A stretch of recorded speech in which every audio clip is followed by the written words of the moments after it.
जिस औरत का शौहर बारोब हो वो ज़माने पे राज करती है, और जिस घर में औरत का रोब हो वो घर जलील हो जाता है।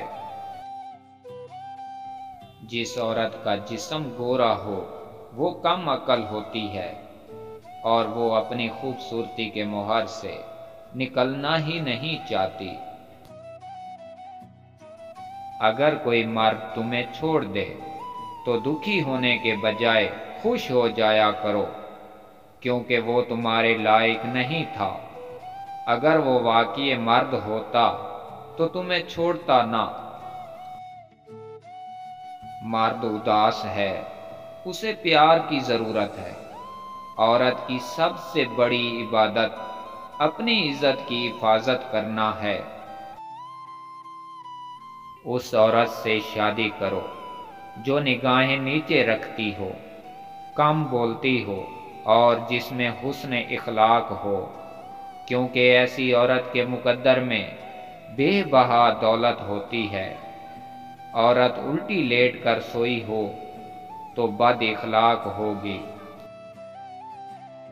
अगर औरत को इज्जत मिले तो वो अपने बहन भाई वालदैन सब कुछ खामद पर कुर्बान कर देती है।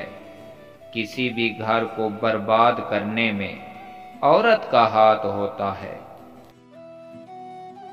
चाहे वो बहन की सूरत में हो, माँ की सूरत में हो या बीवी की सूरत में हो।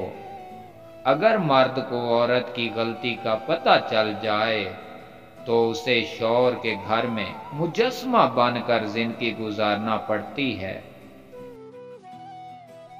हुकूमत और औरत की मोहब्बत हद से ज्यादा मुश्किल है।